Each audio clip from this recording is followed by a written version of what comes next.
नमस्कार।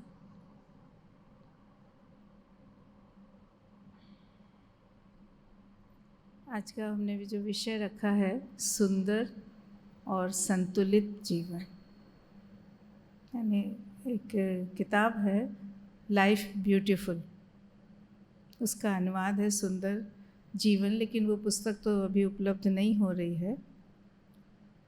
पर कुल मिला के अगर श्री अरविंद के योग का मूल स्वरूप या उनका जो सूत्र है हम लेते हैं, वो ही है जीवन को सुंदर बनाना, क्योंकि जीवन ईश्वर को पाने का साधन है। सृष्टि ईश्वर का प्रतिरूप होनी चाहिए थी, आइडियली ऐसा ही था, आदर्श रूप यही था कि ईश्वर ने अपने को अभिव्यक्त करना चाहा, अपने को देखना चाहा। तो जब हम दर्पण में अपने को देखते हैं तो हम जो हैं हूबहू वही दिखाई देता है, दर्पण झूठ ना बोले। लेकिन इस सृष्टि वो दर्पण बन नहीं पाई, वो दर्पण नहीं बन पाई क्योंकि ईश्वर के जो दिव्यता के जो रूप है वो बिल्कुल वैसे के वैसे यहाँ नहीं आ पाए।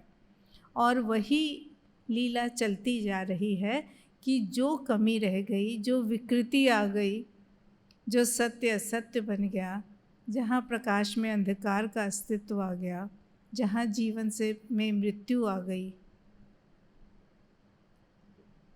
इन चीज़ों को मूल रूप, उसका दिव्य स्वरूप दिया जाए ताकि वो सुंदर हो जाए। ईश्वर सत्य है, सत्य ही सुंदर है। तो अब इस सुंदरता को पाएं कैसे, यानी जीवन को ईश्वर में बनाएं कैसे। कुल मिला के यही क्रिया प्रक्रिया, लीला, दर्शन, योग की प्रक्रियाएं, इन चीज़ों में मूल भाव शायद यही छुपा हुआ है।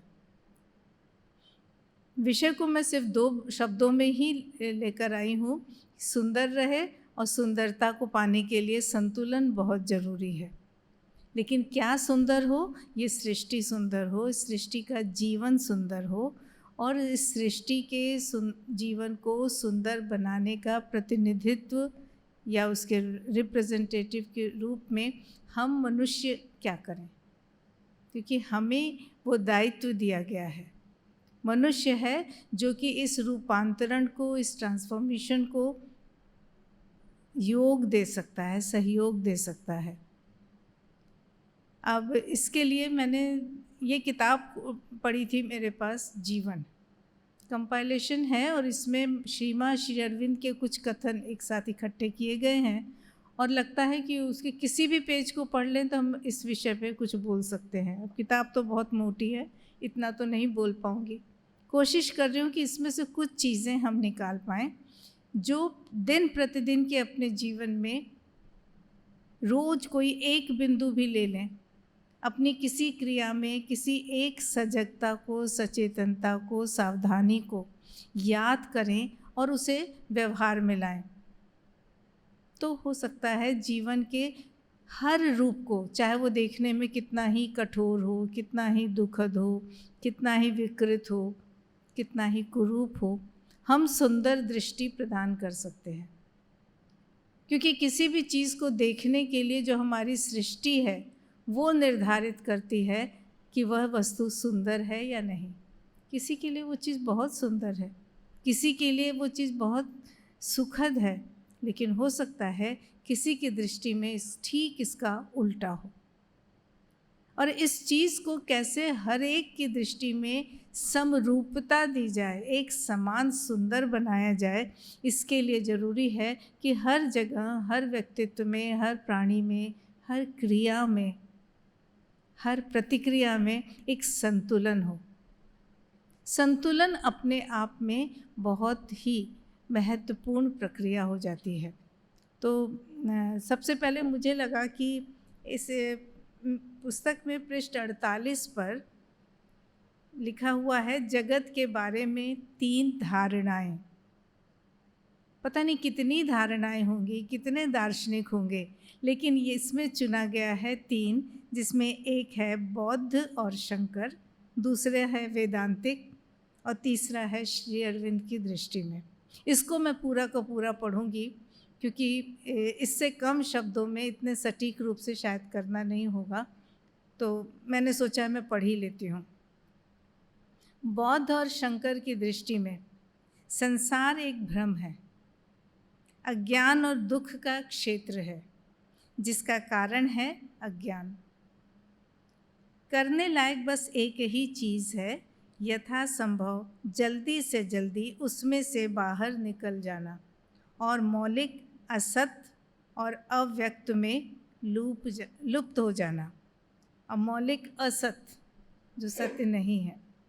अब ये कुछ सोच के लिखा गया होगा कि जगत को भ्रम बनाकर उन्होंने छोड़ दिया, और हमारा काम है उस दुख से, उस कठिनाई से, उन विषमताओं से जो संसार में, उनसे निकल जाना।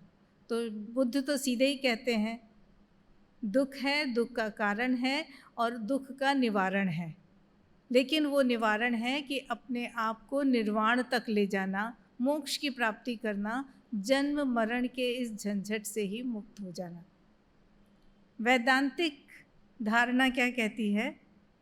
जगत तत्वतः दिव्य है, वस्तुतः वो दिव्य है क्योंकि भगवान उसमें सर्वव्यापक हैं। इस संसार की, सृष्टि की हर चीज़ में भगवान है, या संसार की हर चीज़ भगवान में है, लेकिन उसकी बाहरी अभिव्यक्ति जो बाहर से दिखता है विकृत, अंधकारमयी, अज्ञान भरी और भ्रष्ट है। करने लायक एक काम है आंतरिक भगवान के बारे में सचेतन होना, क्योंकि है उसमें भगवान, इसमें कोई संदेह नहीं, मूलतः वो दिव्य है, लेकिन बाहर का रूप बिगड़ गया है। तो यानी अंदर के स्वरूप को, उसके मूल रूप को, उस जड़ तक पहुंचना बहुत ज़रूरी है।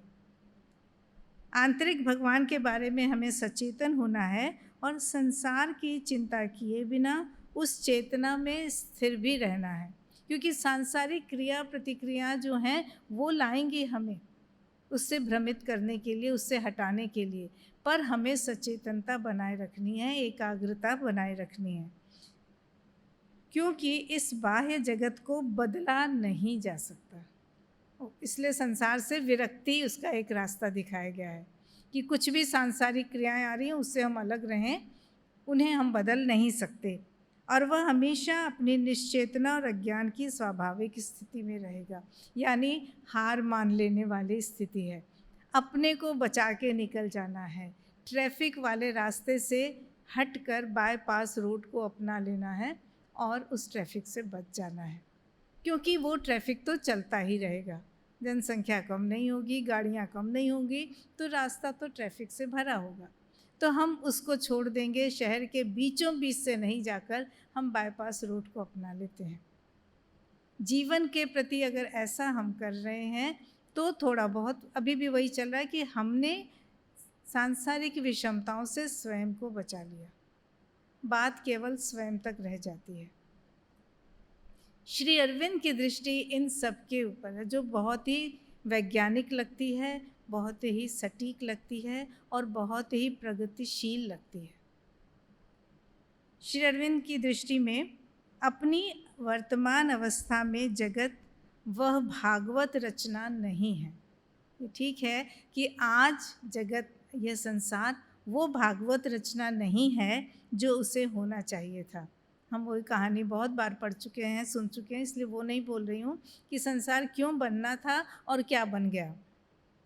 जो उसे होना चाहिए वो नहीं है, बल्कि उसका अंधेरा और विकृत रूप है। होना था प्रकाश में, दिव्य रूप में, लेकिन ये उसका विकृत रूप है, क्योंकि सत्य ईश्वर का गुण है और उसकी अभिव्यक्ति होने के लिए संसार को सत्य रूप में होना चाहिए था, पर यहाँ पे असत्य विद्यमान है, तो ये मिश्रित है। वह उस दिव्य चेतना और इच्छा की अभिव्यक्ति नहीं है।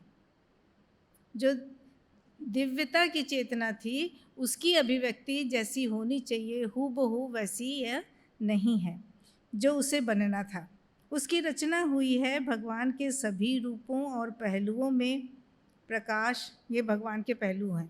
प्रकाश, ज्ञान, शक्ति, प्रेम और सौंदर्य में उनकी पूर्ण अभिव्यक्ति करना। मूलतः संसार की रचना इसलिए हुई थी जो कि पूरी तरह से नहीं है। हमारी यही धारणा है कि हम इसी लक्ष्य का अनुकरण करते हैं।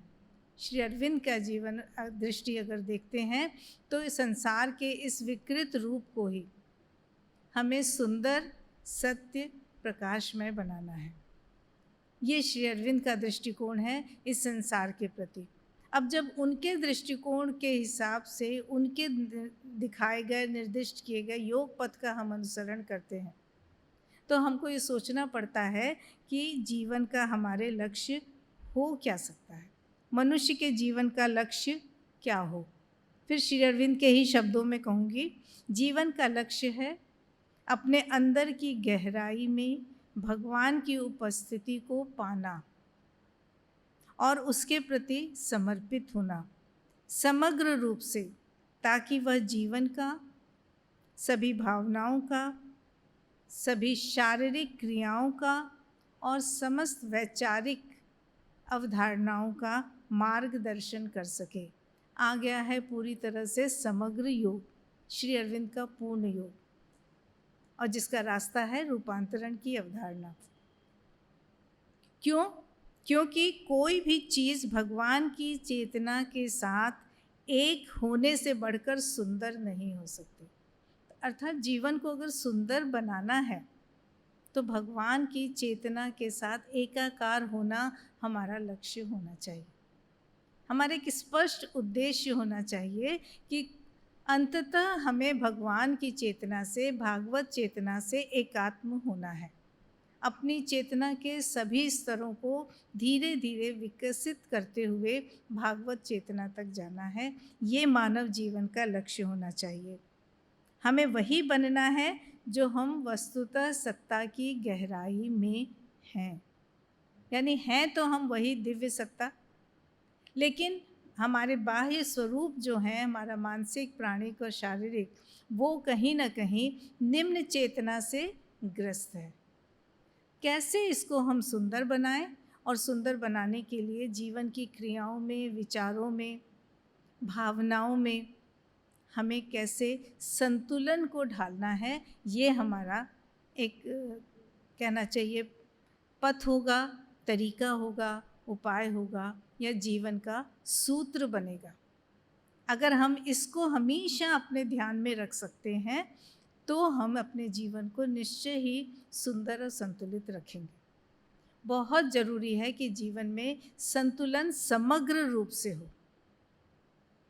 मानसिक रूप से, प्राणिक रूप से, शारीरिक रूप से, विचारों में, भावनाओं में और शारीरिक या भौतिक क्रिया प्रतिक्रिया सब में हर समय हमको इस बात का ध्यान रखना होगा कि हम कैसे करें।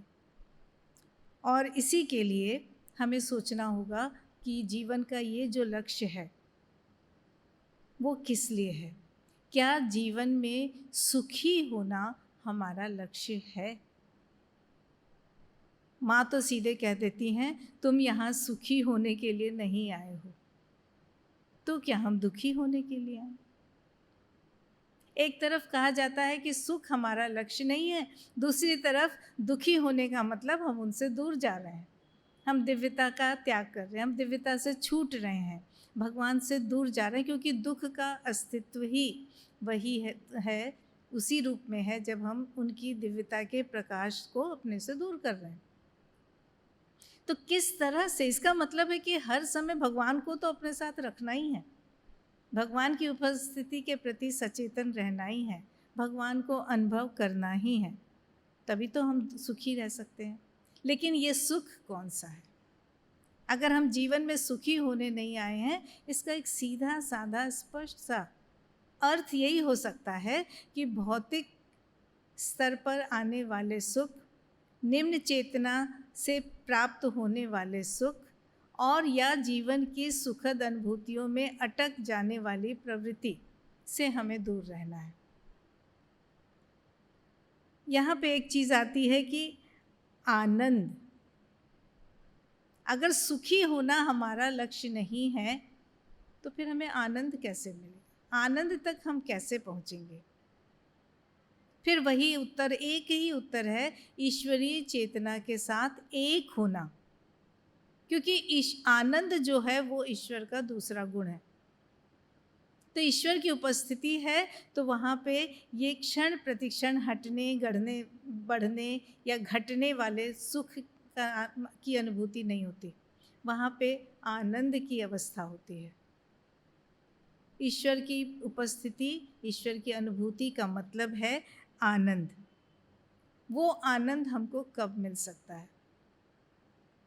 क्योंकि एक तरफ ये जो रास्ता है निर्वाण वाला, अपने को बचा के ले जाने वाला, वो भी बिल्कुल अर्थहीन नहीं है, क्योंकि उससे ये हो सकता है कि कहीं ना कहीं ईश्वर को तो हम पा ही रहे हैं, बिना ईश्वर को पाए निर्वाण कैसे हो सकता है? हमें निर्वाण तभी होता है जब हम उस परम आनंद की अनुभूति कर लें जो ईश्वर की अनुभूति से ही प्राप्त होता है। लेकिन इस निर्वाण के अंदर जो कमी रह गई है, जिसको श्री अरविंद हमें जिससे बचाना चाहते हैं या जिसके आगे ले जाना चाहते हैं, वो क्या है? वो वही है कि निर्वाण की स्थिति में क्या होता है कि हमने बाईपास का रास्ता ले लिया, हमने जीवन के कर्म क्षेत्र से ही अपने को विमुख कर लिया, हमसे भूले ना हो, फिर हम किसी कर्म के जाल में न फंस जाएं, क्योंकि कर्म फल तो निश्चित है। तो हम बचना चाहते हैं। उसके दो तरीके हैं कि हम बहुत सजग होकर कर्म कर रहे हैं, हम एक भी भूल, एक भी त्रुटि ना होने दें अपने कर्मों में। लेकिन क्या मानवीय वर्तमान अवस्था जो है, मानसिक, प्राणिक और शारीरिक, क्या हम इतने पूर्ण हैं कि हर काम हमारा पूर्णता से हो, परफेक्शन से हो? बहुत मुश्किल है। कोई ना कोई गलती हमसे हो जाती है और फिर हम कह देते हैं कि भूलों से सीखे जो मंजिल उसने पाई। अपनी भूलों से हमें सीखना है, लेकिन हम करते क्या हैं? मोक्ष की प्राप्ति से उस कर्म के क्षेत्र से अपने को हटाई ले जाते हैं। संन्यास की तरफ शायद ये इशारा है कि हम भूल ना हो इस डर से, भूलों की सारी परिधि से ही अपने को बाहर कर दें, हम काम ही ना करें। मुझे याद है जब मैं छोटी थी, मुझे बहुत अच्छा लगता था अपनी माँ की सहायता करना। माँ उस समय भी काम करती थी, मतलब नौकरी करती थी, हम लोगों के लिए ज़रूरी था वो। पिता जेल वेल चले जाते थे और हम लोगों का पालन पोषण करना, एक नियमित आय के लिए माँ ही थी। तो मैं उनकी सहायता करती थी और हमेशा रसोई में जब बर्तनों को धोती थी तो मेरे हाथ से कप प्लेट बहुत टूटते थे और अक्सर मेरे कान, फिर तुमने तोड़ दिया, ये तो जब देखो तब तोड़ फोड़ करती है। लेकिन मेरे अंदर एक ही जवाब आता था, और तो कोई धोता ही नहीं है तो टूटेगा किससे? लेकिन वही था कि उस टूट फूट के प्रति मेरी माँ बहुत प्यार से समझाती थी कि अगर तुम इस तरह से पकड़ोगी, इस तरह से रखोगी तो इस कप का कान टूट जाएगा, इसमें चिटकन आ जाएगी, वो क्रैक हो जाएगा। लेकिन नीचे एक कपड़ा रखो, उसको ऐसे रखो, ध्यान से काम करो, जल्दी है तो कम काम करो लेकिन करो पूरी अच्छी तरह। तो काम करेंगे तभी हमसे गलती होगी, लेकिन हर गलती से सीखेंगे तभी हम पूर्णत्व को प्राप्त करेंगे, तभी हम परफेक्शन की तरफ जाएंगे। श्री अरविंद हमको इसीलिए किसी चीज़ से भागने की अनुमति ही नहीं देते। वो जीवन से भागने को कहते हैं कि वो कोई चीज़ नहीं है। वहाँ पे हमें जो भी प्राप्ति होती है वो परफेक्शन की तरफ तो नहीं ले जा सकती, एक जगह लाके वहाँ पे हमें रोक देती है। सीमित होता है वो विकास, होता तो है लेकिन। तो अपने कामों को पूर्णत्व के साथ करना, परफेक्शन के साथ करना, इसके लिए बहुत ज़रूरी है काम करना। काम ही ना करेंगे तो कैसे होगा? तो जीवन में संतुलन लाना है तो हर तरफ से मुझे पूर्णत्व ही लाना है, ये भी एक हमारी ज़िद हो सकती है। असंतुलन हो सकता है मानसिक तौर पे, वैचारिक तौर पे या भावनात्मक तौर पे, और उसमें ईमानदारी, सिंसियरिटी अगर नहीं है तो कई बार हम धोखा दे सकते हैं कि हमने काम पूरी पूर्णता के साथ किया, क्योंकि हमने जितनी गलतियां थी, मैंने देखा बोर्ड्स के एग्ज़ाम में बच्चे जब मैथ्स का पेपर देते हैं तो उनको कहते हैं लेफ़्ट साइड का कागज़ जो है उस पे आप अपनी जो भी रफ़ काम है वो कीजिए, और उस रफ़ वर्क को देख के पता चलता है कि बच्चे ने कितने गलत स्टेप्स लिए थे, लेकिन फाइनली वो उसको सही कर गया। उसको छुपाना नहीं है। हम अक्सर करते हैं कि सारी गंदगी को हटा देते हैं और सामने से आने वाला जिसको भी हमें प्रभावित करना है उसके सामने खूब सुंदरता के साथ चीज़ें ले आते हैं, लेकिन उसके अंदर कहाँ पे कमियां रह गई हैं, गंदगी छुपा दी गई है, उसके प्रति दुनिया न जाने पर क्या हम भी नहीं जानते। श्री माँ का कहते हैं वो किसी के घर गई थी पौंडीचेरी में, और माँ आ रही हैं इसका उत्साह सबके लिए था। लोगों ने बड़ी घर को सजाने संवारने की तैयारी की थी। अंत तक तो होता नहीं है कोई भी, परफेक्शन तो खुद ही परफेक्ट नहीं है माँ के शब्दों में। तो हो गया, माँ के आने का समय हो रहा, जल्दी ये भी हटाओ, ये भी हटाओ, इसको ढक दो, उसको छुपा दो, इसको कमरे में कर दो। माँ आए तो वो हिस्सा बिल्कुल चमकता रहे, सुंदर रहे। इतनी हड़बड़ी थी क्योंकि मन में वो समर्पण नहीं था। अचानक पता चला माँ की गाड़ी आ गई, माँ तो पहुँच गई। अंतिम झाड़ू लग रहा था कि एक बार और अच्छी तरह से कूड़ा हट जाए, लेकिन जो झाड़ू लगा रही थी गृहिणी वो क्या करे, वो तो माँ तो सामने आ गई। जल्दी से उस कूड़े को दरवाजे के पीछे छुपा दिया और दरवाज़ा पूरा खोल दिया। माँ अंदर आ गई, प्रणाम किया गया, सबके चेहरे पे खुशी। लेकिन माँ अंदर घुसी और उन्होंने सीधे दरवाज़ा बंद किया और उसी कूड़े के सामने खड़ी हो गई। वो तो दिव्य माँ थी, उनको पता था। वो कहती थी अपने बच्चों से कि तुम मेरे सामने अपनी कमियों को, अपनी बुराइयों को छुपा के क्यों आते हो? जब तुम खड़े होते हो तो तुम्हारे सिर पे वो मुझे नाचती दिखती हैं, और ये अच्छा है। दिखेगा ही नहीं तो हम साफ कैसे करेंगे? और इसीलिए विवेकानंद की बात आती है कि अगर समय का अभाव है, तुम्हारे पास पूरी सफाई का समय नहीं है, तो बाहर की सफाई भले छोड़ दो, अंदर की स्वच्छता बहुत ज़रूरी है। अंदर की गंदगी जो है उसके ऊपर एक के बाद एक परत जमती जाती है। अगर सौंदर्य लाना है तो पूरी स्वच्छता चाहिए। और कई बार ऐसा होता है कि आप अच्छी तरह से पूरे कमरे की डस्टिंग कर दें और झाड़ू न भी लगाएं, कमरे में आधी चमक आ जाती है। बिस्तर झड़े हैं, टेबल साफ़ है, किसी चीज़ पे धूल नहीं है। उस झाड़ू को लगाने के लिए मुश्किल से 5 मिनट चाहिए। अगर उस समय नहीं भी हो पाया तो वो आपको दिखता रहेगा, आप उसे भूलेंगे नहीं। अपनी कमियों को छुपाने की प्रवृत्ति नहीं लानी है। इसके लिए संतुलन तभी होगा जब उस बाहरी दिखती गंदगी को सहने की शक्ति हमारे पास, अपनी कमियों का सामना करने की शक्ति हमारे पास है। अगर संतुलित मन नहीं है, संतुलित शरीर नहीं है, संतुलित भावना या प्राण नहीं है, तो हम उसको सह नहीं पाते, हम उसको पहले छुपा देते हैं। इसलिए जीवन में संतुलन को लाना बहुत ज़रूरी है। वो किसी भी दृष्टि से, शुभेच्छा, उदारता, लोगों को सहायता देने की जो हमारे अंदर करुणा है, भावना है, उसमें भी कई बार हम अति कर देते हैं। अब जीवन है तो जीवन के कर्म हैं, जीवन के कर्तव्य हैं, और हमारा जीवन जिसे श्री अरविंद कहते हैं इसी सांसारिक जीवन को दिव्य बनाना है, तो हम इसको तो नहीं छोड़ सकते। लेकिन हम तो पुण्य कमाने चलते हैं, हम बड़े करुण बनना चाहते हैं, हम बड़े अच्छे बनना चाहते हैं, हम बड़ी प्रसिद्धि पाना चाहते हैं, तारीफ पाना चाहते हैं। इसमें हमारा संतुलन कहाँ बिगड़ता है?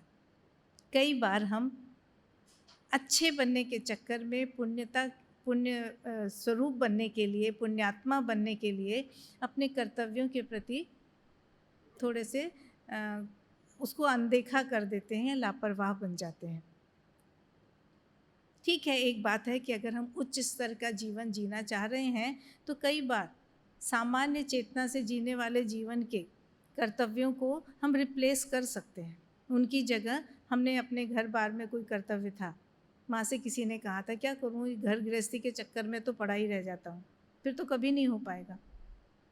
लेकिन कोई ना कोई एक रास्ता निकल सकता है कि आप उच्चता के जीवन को भी पालें, लेकिन इसका परित्याग न करें, इसके प्रति लापरवाही न करें। उसके लिए बहुत ज़रूरी है चेतना के अंदर ईश्वर की उपस्थिति का रखना। हर काम को उनकी प्रेरणा से उनसे प्रार्थना करके, उनकी शक्ति के द्वारा और उन्हें समर्पित कर दें। जब इस भाव से करते हैं तो काफ़ी कुछ संतुलन हम जीवन में ला सकते हैं। एक व्यक्ति था, बड़ा ही पुण्यात्मा था, सबके प्रति दया से भरा रहता था। उसे कभी किसी का दुख नहीं देखा जाता था। एक बार वो अपने परिवार को लेकर कहीं जा रहा था। चलते चलते लंबा रास्ता हो गया, जंगल भी पार कर लिया। फिर कुछ ऐसा हुआ कि रेगिस्तान जैसी जगह थी, मरुस्थल सी, और वहाँ पे जाके पता चला कि सारा पानी ख़त्म हो गया। घर के लोगों को बहुत प्यास लग रही थी, बच्चे भी थे एक दो, वो भी कहने लगे बहुत प्यास लगी है। उसने दूर दूर तक देखा, कहीं कुछ नहीं था। तो उसने उन्हें बैठाया और सोचा मैं खोज में चलता हूँ। थोड़ा ही आगे गया तो देखा एक पेड़ के नीचे एक संत बैठे हैं, ध्यानावस्थित हैं। वो वहाँ बैठ गया कि उनकी आँख खुले तो कुछ पूछूं। संत ने तुरंत ही आंखें खोल दी। कहा क्या बात है? उसने कहा मेरा परिवार यहाँ है, हम सब बहुत प्यासे हैं, पानी ख़त्म हो गया है, क्या आप कोई सहायता कर सकते हैं? उन्होंने एक दिशा में संकेत किया कि उस तरफ जाओ, थोड़ी सी दूर पे ही जाओगे तो एक नदी है, वहाँ से पानी पी लो और पानी ले आओ, या इनको ले जाओ वहाँ। वो बड़ा खुश हुआ, वो लौटा। उसने उन लोगों से कहा कि तुम लोग यहीं बैठो और अपना पानी का बर्तन लेके चला गया, मैं अभी पानी लेकर आता हूँ। वहाँ जाकर उसने पानी पिया, अपने बर्तन को भरा और वापस आने लगा। आधा रास्ता आया होगा कि उसने देखा 5 लोग चले आ रहे हैं। उसने उन्हें कहा कि आप कुछ किया, मैं गलत बोल गई। उन्होंने उनसे कहा कि ओह आप कहाँ से आ रहे हैं, हमें बड़ी प्यास लगी, एक कदम भी चला नहीं जा रहा है। तो उसने कहा अच्छा लीजिए, आप ये पानी पी लीजिए, मैं तो अभी लेकर आया हूँ। उसने उन्हें पानी पिला दिया। अब फिर दोबारा गया, पानी भर के आया, लौटा तो फिर 5 लोग मिल गए।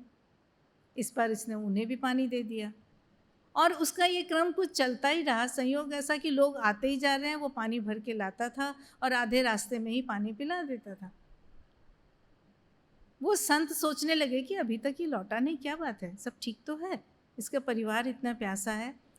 वो भी बड़े पुण्यात्मा थे। वो उठे और इस दिशा में आने लगे। दूर से उन्होंने देखा कि आदमी पानी लेकर आ रहा है, 5 लोग आ रहे हैं, उनको पानी पिला दे रहा है, फिर जा रहा है। 2-3 बार उन्होंने देखा कि हर बार ऐसा ही हो रहा है। फिर वो वापस आए। उन्होंने कहा ये तुम क्या कर रहे हो? तुम पानी लेने आए थे अपने परिवार के लिए, भूल गए? उसने कहा नहीं भूला नहीं हूँ, लेकिन क्या करूँ, ये लोग मिल जाते हैं, ये इतने ही प्यासे हैं जैसे वो लोग हैं। उनका इससे तुम्हें क्या मिलेगा? तुम बार बार पानी भर के लाते हो और पानी किसी और को पिला देते हो। तो था बड़ा पुण्यात्मा। उसने कहा नहीं महाशय, करूँ क्या, मुझसे किसी का दुख देखा नहीं जाता, और क्या मिलेगा, क्या खो रहा हूँ, इस पे तो मैंने कभी सोचा ही नहीं, ये मेरा स्वभाव है। उन्होंने कहा ठीक है, तुम्हारा स्वभाव है, पर तुम्हारा कर्तव्य भी तो कुछ है। तो उसने कहा फिर मैं क्या करूँ, उनको प्यासा छोड़ दूँ? उसने कहा नहीं, तुम भी तो वही कर सकते थे जो मैंने किया, तुम उन्हें नदी का रास्ता भी तो दिखा सकते थे। सिर्फ हम ही सारा पुण्य कमा लें, हम सिर्फ अपनी ही प्रगति के बारे में सोचें, इसकी बजाय हम अपने जीवन को प्रेरक भी तो बना सकते हैं, दूसरों को भी कर्मठ बना सकते हैं, दूसरों को भी उद्यमी बना सकते हैं। वो भी परिश्रम करें, वो भी प्रयास करें और वो भी आगे बढ़ें। कई बार हम भावनात्मक दृष्टि से संतुलन खो देते हैं, और चूँकि शुभ भाव है, ये शुभेच्छा की अधिकता है। कहते हैं ना, अति सर्वत्र वर्जेत। अति कहीं भी सही नहीं है। चाहे आप ज़्यादा मिठाई खा लें, चाहे अधिक नमक डाल लें, दोनों स्थिति में अखाद्य हो जाता है। वो ज़्यादा मीठा खाएंगे तो आपकी अरुचि हो जाएगी, ज़्यादा नमक डालेंगे तो आप खा ही नहीं पाएंगे। संतुलन बहुत ज़रूरी है, और संतुलन के साथ सौंदर्य क्या आता है यहाँ, अगर उन्हें बताता तो इसके परिवार के लोगों को यथासमय पानी मिलता। अपने कर्तव्य के प्रति, अपनी भावना के प्रति, अपने विकास के प्रति, अपनी शुभेच्छा के प्रति, हर चीज़ में एक संतुलन लाना कितना ज़रूरी है, ये जीवन को सुंदर बनाने के लिए बहुत अच्छा है। क्योंकि उनके अंदर जब ये गुण आते हैं तो वो भी दिव्यता की तरफ बढ़ते हैं, और लक्ष्य हमारा है अपने अंदर की दिव्यता को पाना। इस लक्ष्य को अपने जीवन के साथ साथ दूसरों में प्रेरणा के तक पहुंचाने का जो हमारा प्रयास है, जो हमारी सजगता है, वो अपने आप में बहुत ज़रूरी है। और एक बार ऐसे ही कुछ हुआ था कि मुझे याद है, मेरे साथ भी ऐसी घटना बहुत घटती थी।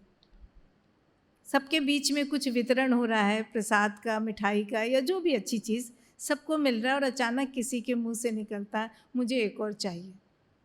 और मैंने देखा और नहीं है, तो मैं अपना हिस्सा बड़ी उदारता से दे देती हूँ, अच्छा लो तुम 2 खा लो। और मुझे इतनी ज़ोर की डांट पड़ती है, जो बड़े थे वहाँ पे जो बांट रहे थे, कि तुमने उसको क्यों दिया, उसको तो मिला था। मैंने कहा कोई बात नहीं, मेरा दिया। ये जो मेरा दिया उस पर मुझे और जोर की डांट पड़ी, तुम कैसे कह सकती वो तुम्हारा था, वो प्रसाद तुम तक पहुंचा था, उस पर तुम्हारा हक था, यानी तुम्हारे अंदर जो है उसका हक, या फिर उससे तुम सबको बांटो। तुम्हें क्या पता कि एक को और एक पाने की इच्छा थी, औरों को भी तो हो सकती है। लेकिन हम अपनी इतनी सी क्षमता, अपने इतने से साधन को क्या मान के बैठ जाते हैं। मुझे याद है पौंडीचेरी में दर्शन का समय था, और पहली बार मैं श्री माँ के कमरे में जा रही थी। बहुत अंदर से भाव हो रहा था कि श्री माँ के कमरे में जा रही हूँ। एक एक चीज़ को, एक एक सीढ़ी को देखते हुए, कैसे है, लोग कैसे जा रहे हैं, कितनी साफ़ है सीढ़ी पे, इतनी सी धूल नहीं। अचानक चलते चलते दीवार पे, मुझे अभी भी याद है, दाहिनी दीवार पे एक जगह लिखा था, तुम किसे सुधारना चाहते हो। उसमें लिखा था, do you want to correct thy. क्या तुम उन्हें सुधारना चाहते हो, उस परम को। ऐसा ही कुछ है ना अरुणा भैया, यही लिखा हुआ है। किससे सुधारना चाहते हो। एक व्यक्ति दुखी है, चल नहीं पा रहा है, और तुम उसके लिए इतने कि उसको बैठा दिया और रोज उसको खाना पहुंचाना शुरू कर दिया, उसको और तुमने अकर्मण्य बना दिया, अपंग बना दिया। एक व्यक्ति आता है जो उसके अंदर इस प्रेरणा को बढ़ाता है कि नहीं, तुम्हारा पैर नहीं चल सकता, लेकिन तुम अपने हाथों से बहुत सारे काम कर सकते हो। चलो मैं तुम्हें ऐसी जगह ले जाऊं जहां बैठ के, आश्रम में जो लोग कुछ नहीं कर पाते हैं उन्हें ब्लेसिंग पैकेट्स बनाने का काम दिया जाता है। काम करना है। एक चीज़ अगर हमारी, एक हिस्सा हमारा असमर्थ है तो पूरे शरीर को असमर्थ बना देना। ये चीज़ मुझे यूरोप में बहुत दिखी। फ्रांस जब जाती हूँ वहाँ में, मेरे परिवार में ही है, मेरी बेटी के ससुर जी हैं, पहाड़ पे साइकिल चलाते हैं और आज भी चलाते हैं, लेकिन अब थोड़ा कम है, तो भी दिन में 7-8 घंटे वो साइकिल लगातार चलाते हैं। छुट्टी हुई नहीं कि वो साइकिल लेके चल देते हैं। उनका एक्सीडेंट हो गया, भयंकर दुर्घटना, पूरा शरीर फ्रैक्चर से बढ़ गया। उनके शरीर का बायां अंग, पैर और हाथ दोनों ही ठीक से नहीं चलते। हाथ को ऐसे उठाते हैं, पैर को ऐसे उठा के आगे बढ़ाते हैं, पर वो चलते हैं, सीढ़ियाँ भी चढ़ते हैं, सब कुछ करते हैं। सरकार ने उनको सुविधा दे रखी है, उनको इस कैटेगरी में रख दिया कि भाई चलो, इनको तो ये अपंग श्रेणी के हैं, इनको सारी सुविधाएं मिलेंगी, उनको पैसे भी मिलते हैं, नौकरी भी नहीं करनी है और सैलरी भी मिलती है। उन्हीं की पत्नी है, वो भी कैंसर उनको 2 बार हुआ, उन्हें 20 साल हो गए, पूरी सैलरी मिलती है और वो चलती फिरती हैं, सब काम करती हैं, लेकिन उनको ऑफिस नहीं जाना होता, बीच बीच में सर्टिफिकेट दिखाना होता है बस। क्या है इसके पीछे धारणा कि अगर कैंसर हुआ तो उनका तो दोष नहीं है। वहाँ सरकार अपने लोगों को जीने का अधिकार देती है, और इतना देती है कि तुम्हें मरने नहीं देंगे वो, लेकिन बाकी चीज़ों पे पूरा नियंत्रण है। तो मुझे एक अनुभूति, जब मैं मदर की सारी शिक्षाओं को देखती हूँ और उन्हें देखती हूँ, तो मुझे लगता है, एक तो थोड़ा मेरा सॉफ्ट कॉर्नर है कि फ्रांस है जहाँ से हमें माँ मिली है। मैं देखती हूँ उनके अंदर कितनी ईमानदारी है, वो बैठ के आलसी नहीं हुए हैं। रोज़ 9 बजे उतर जाते हैं। उन्होंने एक वर्कशॉप बना रखी है जहाँ वो एस्थेटिक कारपेंट्री का काम करते हैं, मशीनें हैं और वो बहुत सुंदर सुंदर लकड़ी की चीज़ें बनाते हैं, लोगों को भी बांटते हैं, अगर कोई मांगता है खरीदने के लिए तो उसको बेच भी देते हैं।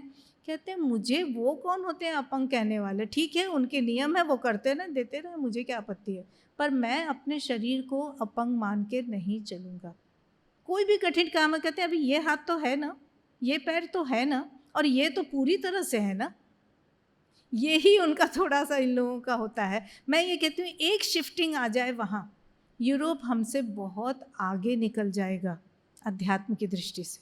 ये मेरी गहन अनुभूति हुई वहाँ पर, जरा सी शिफ्टिंग, बस ये है कि उनका जो वाइटल है उसमें गहराई, भावनात्मक गहराई का थोड़ा सा भाव देखती हूँ।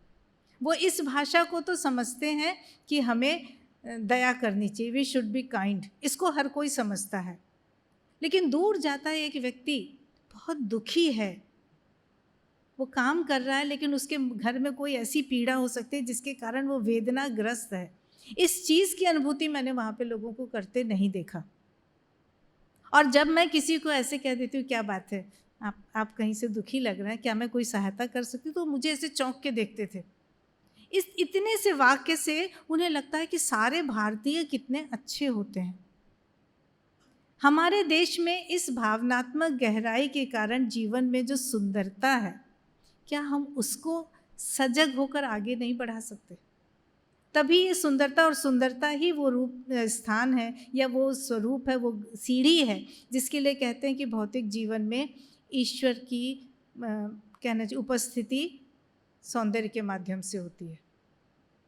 मानसिक रूप पे देखा जाए तो वैचारिक स्तर पे होती है, ज्ञान से होती है, और शारीरिक रूप में देखा जाए या भौतिक रूप में देखा जाए तो सुंदरता के साथ। और इसीलिए मैंने जीवन के सौंदर्य को लिया था। समय तो बहुत कम है, कुछ चीज़ें मैं बहुत बताना चाहती थी कि ये भौतिक स्तर पे हम कैसे सुंदर बन सकते हैं, कैसे सजग हो सकते हैं। हमेशा क्या होता है भौतिक स्तर पे, अगर इतना सा भी दुख आ जाता है हमारे सामने तो हमारी प्रतिक्रिया क्या होती है? अगर हम बड़े सीधे साधे हैं, सरल हैं, कमज़ोर से हैं, तो हम बहुत जल्दी दुखी और दुख के बाद डिप्रेस्ड हो जाते हैं, अवसाद में आ जाते हैं। एक वाक्य है उनका, सामान्यतः हम अपनी साधारण प्राणी की स्थिति में रहते हैं। इसका कारण यही है कि हम वाइटल के स्तर पे रहते हैं, सामान्य वाइटल, सामान्य प्राण, निम्न चेतना वाला प्राण, जिसमें ज़रा सी अप्रिय बात हो, कोई चीज़ हमें चाहिए नहीं हुई तो हमें गुस्सा आ जाता है या हम दुखी हो जाते हैं। तो दो एक्सट्रीम यहाँ पर हैं कि अगर तुम कमज़ोर हो तो अवसाद से भर जाते हो, और अगर तुम में थोड़ा बल है तो तुम विद्रोह कर देते हो। है दोनों ही कमज़ोरी। अगर हम क्रोध कर रहे हैं, हम बहुत चीख चिल्ला रहे हैं, तो वो भी कमज़ोरी है, और वो कभी भी हमारे आसपास सौंदर्य की अनुभूति नहीं होने देती, क्योंकि वहाँ पे संतुलन नहीं होता, क्योंकि हमने परिस्थिति को ध्यान से सोचकर, ईश्वर से सहायता मांगकर और उसके समाधान के लिए ईश्वर से प्रार्थना नहीं की। तो सौंदर्य कहाँ से आएगा, संतुलन कहाँ से आएगा? इसलिए बहुत ज़रूरी होता है कि जब भी कोई कठिनाई आती है तो हमें अपने को अंदर डालना है, थोड़ा सा समर्पण भाव से उन्हें याद करना है, और कोशिश करनी है इस बात को सोचने की कि इसके पीछे भगवान की कोई तो योजना होगी। योजना वाली कहानी मैं पिछली बार सुना चुकी हूँ, वो नहीं सुना रही हूँ, कि कैसे वो चाहते थे कि उन्हें क्या करना है, और हम उस योजना में जब दखल देते हैं, चाहे शुभ भाव से ही क्यों ना करें, तो हम योजना को बिगाड़ देते हैं, क्योंकि हम सिर्फ उतनी देर देखते हैं कि उस आदमी को ये कष्ट है और ऐसा कर दें तो उसका कष्ट हम दूर कर देंगे। लेकिन यहाँ भगवान का तो मामला ही अलग है। मेरे साथ होने वाली हर घटना आप सबके साथ कहीं ना कहीं जुड़ी है, एक सूक्ष्म तार से। मेरे साथ जो हो रहा है उसके प्रति आपकी क्रिया प्रतिक्रिया से किसी न किसी को कुछ मिलने वाला है। इसके लिए वो कहते हैं, यदि भगवान की योजना को हम समझ सकें तो समझेंगे कि सृष्टि का निर्माण एक भद्दा मजाक नहीं है। अगर हम उसी में खेलते रहते हैं, खिलवाड़ करते रहते हैं, तो जहाँ से सृष्टि शुरू हुई थी हम वहीं पहुँच जाते हैं। इसलिए हमको शांत होकर, समर्पित होकर, संतुलन के साथ सोचना होगा भगवान के प्रति कि उन्होंने क्या सोचा होगा। वो कहते हैं ये निर्माण एक भद्दा मजाक नहीं है, एक ऐसा कष्टदायक पथ नहीं है जिसमें थोड़ी सी मार खाकर हम फिर आरंभ में पहुंच जाते हैं। हमारा जो उद्देश्य है जीवन पाने का, या जो जीवन में आने वाले रास्ते हैं, कठिनाइयां हैं, उनके पीछे जो भी हो, उद्देश्य एक ही है कि हम थोड़ा आगे बढ़ें, ना कि वापस वहाँ चले जाएं। इसके विपरीत यह तो समस्त सृष्टि को सत्ता का आनंद, सत्ता है मूल सत्ता भगवान, भागवत सत्ता का आनंद, सत्ता का सौंदर्य, सत्ता की महानता, उदात्त जीवन की भव्यता, जीवन का सातत्व सिखाने के लिए है। अब रास्ते सबके अलग अलग हैं, परिस्थितियां सबकी अलग अलग हैं, लेकिन जो लोग सजग हैं, सचेतन हैं, वो उन घटनाओं से सीखते हैं, दूसरे उनसे दुखी होने लगते हैं। ये हमारे ऊपर है कि हम उस मिली हुई अपॉर्चुनिटी को जो कि कठिनाई का रूप लेकर आई है, उसको सीढ़ी बना के ऊपर जाते हैं या रोने कलपने में हम परेशान होते रहते हैं, क्योंकि उससे हम अपनी गति को अवरुद्ध करते हैं। ये जीवन का सातत्य सिखाने के लिए है और है उस आनंद, उस सौंदर्य, उस महानता का सत्य प्रस्फुटन। कोई भी कठिनाई, कोई भी रूप, कोई भी परिस्थिति आती है, उसके मूल में उद्देश्य जो है वो ये है कि उससे गुजर कर हम उस सत्य की एक किरण को कम से कम पा सकें और फिर उस किरण को बढ़ा सकें, लोगों तक पहुंचा सकें। लेकिन हम अपनी भावनात्मक कमजोरियों, प्रतिक्रियाओं के द्वारा उसको वहीं पे बढ़ाने लगते हैं। मुझे एक दुख होता है, मैं इतनी उद्वेलित हो जाती हूँ, असंतुलित हो जाती हूँ कि आप में से जो भी मेरा सबसे निकट होगा, प्रिय होगा, उसको पहुँचाने लगी। मेरा दुख कम होता है ऐसा मुझे लगता है, लेकिन वो इतना निस्सार है कि 2 मिनट बाद बताने के बाद हम फिर दुखी होते हैं, पर दूसरा व्यक्ति जो हमसे जुड़ा हुआ है उस पर उस दुख का असर पड़ जाता है। फिर वो किसी और से कहता है, धीरे धीरे हम क्या करते हैं, उस दुख का विस्तार करते हैं। एक वाक्य कि दुख बांटने से कम होता है और सुख बांटने से बढ़ता है, होता होगा एक चेतना के स्तर तक, क्योंकि हमें आंशिक सांत्वना मिल जाती है। अच्छा, उसको भी दुख है, वो हमारे प्रति बड़ी सिंपैथी रख रहा है, पर वो क्या कर ले रहा है सिंपैथी रख के? अजमा के देखा गया है कि जिस समय बहुत परेशान है, सबको छोड़ के अपने अंदर की उस अस्तित्व को, उस सूर्य को पाने की, उस ज्योति पुंज को पाने की कोशिश करते हैं, तो उसका प्रकाश हमको नहला देता है। वो कहती हैं कि अपने अंदर जाओ और उस सूर्य को पाने की कोशिश करो जिसका प्रकाश तुम्हारे पूरे अस्तित्व को नहला दे, प्रकाश से तुम्हें भर दे। वो अंधकार अपने आप गायब हो जाता है। अभी यहाँ पे मैंने देखा है, एक दीदी हैं जो बहुत ही ज़्यादा रोगी, इस समय बीमार हैं। निराशा उनके आसपास आती है, लेकिन अच्छा है वो अकेले रहना पसंद करती हैं, और जब उनके कमरे में मैं जाती हूँ वो सिर्फ माँ की आवाज़ सुनती रहती हैं। और 2-4 दिन ऐसे हुए कि उनको बहुत पीड़ा थी, बहुत दुख, दर्द हो रहा था। सब लोग घबरा गए, अब क्या करेंगे? लेकिन 1 घंटे बाद वो कहती है, नहीं मैंने माँ को बुलाया, पता है अब दर्द नहीं है।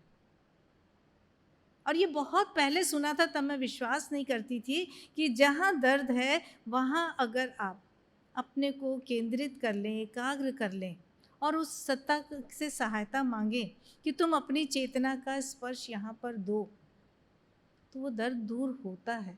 वो हमारे पेन किलर से बड़ी चीज़ है, वो उससे भी बड़ी किलर है पेन की।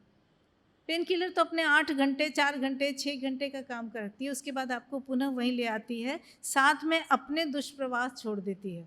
लेकिन जब दिव्य चेतना का प्रकाश वहाँ होता है तो ऐसा नहीं होता। दुखों से घबराने का मतलब ये नहीं है कि हम उनसे परेशान हो कि उसमें अपने को उलझा दें। गिरे बहुत दुखद नहीं है, शर्म आती है, लेकिन आप उठ खड़े होते हैं और अगला रास्ता देखते हैं कि दूसरा ना गिरे, कुछ ऐसा करें, तब आपकी चेतना अपना प्रसार करती है, उच्च चेतना प्रसार करती। कृष्ण और उसका कर्ण का बहुत वैसा एक रोचक सुना था कि कर्ण कहता है कि मेरे साथ ऐसा क्यों, दुख ही दुख है मेरे जीवन में, मेरी माँ ने पैदा होते ही मुझे त्याग दिया, द्रौपदी के स्वयंवर में मैं राजपुत्र नहीं हूँ इसलिए मेरा अपमान हुआ, गुरु द्रोणाचार्य ने मुझे सिखाने से मना कर दिया क्योंकि मैं राजघराने का नहीं हूँ, ऐसा क्यों? कृष्ण कहते हैं इसका क्या जवाब दूँ तुमको, मैं तो पैदा ही कारागार में हुआ, पैदा होते ही मेरे माँ बाप से मुझे अलग हो जाना पड़ा, जहाँ गया यशोदा के यहाँ मुझे सारे काम खुद करने पड़ते थे, कहाँ मैं राजपुत्र होता। और उसके बाद वो भी छूट गया, जहाँ मैंने इतना प्यार किया, गोपियों से इतना प्यार किया, माँ यशोदा से इतना प्यार किया, वो भी छुड़ा दिया गया मेरा, तो अन्याय तो मेरे साथ भी हुआ। पर कर्ण कर्ण रह गए और कृष्ण कृष्ण हो गए, क्यों? क्योंकि कर्ण अपने अतीत से कभी निकल नहीं पाए, अपने दुखों की शिकायत करते रहे। माँ कहती हैं मनुष्य शिकायत का पुंज है, जहाँ खाली शिकायतें हैं, हमें हर चीज़ से शिकायत है, लेकिन कृष्ण ने शिकायत नहीं की, उन्होंने पीछे मुड़ के नहीं देखा, वो आगे बढ़ते चले गए।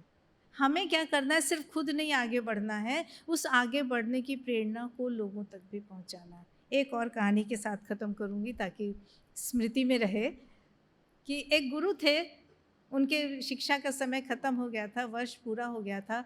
उन्होंने अंतिम दिन अपने शिष्यों को बैठाया, उन्हें कुछ गुरु मंत्र दिए, कुछ बातें बताईं और फिर कहा, आज आखिरी बार हम लोग एक साथ जा रहे हैं।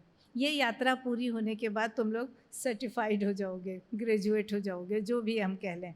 गुरु के साथ वो लोग चलते रहे, काफ़ी पैदल चलना था, थोड़ा थके थे, लेकिन गुरु तो यौगिक व्यक्तित्व के थे, आगे बढ़ते जा रहे थे। एक जगह पहुँचे तो गुरु ने कहा, अब यहाँ से तुम लोगों को इस गुफा के अंदर जाना है, जो घूम के वापस यहीं आएगी। ये रास्ता तुम्हें अकेले तय करना है, यहाँ मैं तुम्हारे साथ नहीं हूँ। देखना है तुम क्या लेकर आते हो वहाँ से, क्या सीख कर आते हो और कौन जल्दी आता है। सब तेज़ी से अंदर घुसे, सबने एक ही चीज़ पकड़ी थी, कौन जल्दी आता है। क्या लेकर आते हो, क्या सीख कर आते हो, ये पीछे रह गया। सारे शिष्य अंदर गए, थोड़ी दूर तक तो बड़ा अच्छा लगा, उसके बाद उन्होंने कहा एकदम अंधेरा, घुप अंधेरा। कोई बात नहीं, एक दूसरे का हाथ पकड़ लिया, गुरु ने भेजा है, निकलना तो है ही। आगे बढ़ते गए, थोड़ी देर में पैरों में कुछ चुभ रहा है, कंकड़ पत्थर, बड़ी पथरीली जगह। चलते जा रहे थे, चलते आह ऊह करते, अरे मेरे तो पैर में घुस गया, अरे यहाँ तो खून आने लगा। कोई रुकना नहीं चाहता, लेकिन किसी के लिए सबको जल्दी जाना था। और उस जल्दी के उसमें बेतहाशा दौड़ रहे थे, जितनी तेज़ दौड़े पत्थर उतनी तेज़ी से चुभते हैं। चुभते चुभते सब लोग किसी तरह से रोते धोते बाहर आए। एक था उसमें जो शांति से आ रहा था, वो लोगों को पकड़ भी रहा था, सहायता भी कर रहा था। किसी के पैर में ज़्यादा लग जाए तो रुक के उसको पूछ पाछ देता था, हाथ पकड़ लिया, सहारा दिया, और वो ही सबसे अंत में आना था उसको। लेकिन वो था सबसे आगे। वो वहाँ खड़ा हो गया था कि जब इस गुफा से निकलेंगे तो वो रास्ता और कठिन था, तो उसने सोचा कि सबका हाथ पकड़ के उसको सहारा दे के निकाल लूँ, फिर मैं जाऊँगा। उसे कोई जल्दी नहीं थी गुरु तक पहुँचने की। सारे आ गए बेहाल से, सबके पैर छिले हुए, खून से लथपथ। गुरु ने कहा, ये क्या हो गया? कहा, गुरु जी बहुत कठिन रास्ता था, अभी तक तो सारी शिक्षा जो आपने दी बड़ी आसान थी, आज की परीक्षा बड़ी कठिन हो गई। उनका अच्छा बैठ जाओ, सबको बैठा दिया। फिर उस व्यक्ति के लिए पूछा कि वो कहाँ है। तुमने कहा वो ना एक गिर गया था, उसको उठा रहा था, वो थोड़ा लेट हो गया, वो तो लास्ट ही आएगा। क्यों भाई? क्योंकि वो तो सबकी चिंता कर रहा है। गुरुजी हमें अपने लक्ष्य पे आगे बढ़ना चाहिए ना। तो गुरुजी ने कहा हाँ। अंत में वो व्यक्ति आया तो उसने कहा क्या हुआ तुम्हें लगे? तो हाँ लगी तो है, पर कोई बात नहीं, इन लोगों को ज़्यादा लगी है, इन्हें ज़्यादा चोट पहुँची है, क्योंकि ये लोग जल्दी जल्दी जा रहे थे, मैं हटाता जा रहा था पत्थरों को।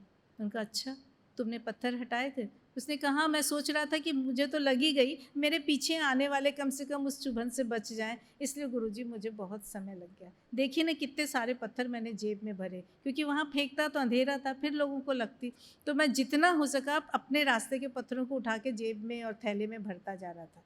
काफ़ी भारी थैला था उसका, जेब भी बहुत भारी थी, तो गति भी कम हो गई थी। गुरु ने कहा दिखाओ तो वो पत्थर। इतने नुकीले पत्थर थे जो तुम लोग को चुभ रहे थे। जब उसने वो पत्थर निकाले तो सारा जो स्थान था वो जगमग कर गया, प्रकाश से भर गया। असल में वो पत्थर असली हीरे थे, सुंदर हीरे, नुकीले थे, और वो चुभ जा रहे थे लोगों को। गुरु ने कहा तुम ही मेरी परीक्षा में पास हुए, क्योंकि तुमने अपना संतुलन नहीं खोया, और ये सुंदरता तुम्हारे जीवन को हमेशा प्रकाश करेगी दिव्य प्रकाश से। ये सारे हीरे जो हैं ये तुम्हारा इनाम है, तुम ले जाओ और अपने जीवन को सुविधा के साथ लेकिन दिव्यता के साथ बिताना, सुंदर बनाना। और सारे शिष्य जो थे उनकी आंखें झुक गईं, सबने गुरु को प्रणाम किया और इस सीख के साथ आगे बढ़ गए। तो जीवन में अगर शिकायत ना हो, जीवन में अगर धैर्य हो, जीवन में अगर संतुलन हो, तो जीवन सुंदर बनना बहुत कठिन नहीं। ऐसी बहुत कहानियाँ हमें मिलेंगी, बहुत सारे तथ्य हैं जिसके लिए इस तरह 1 घंटे में बोलना संभव नहीं है, लेकिन इसको करना जीवन में हर क्षण होगा।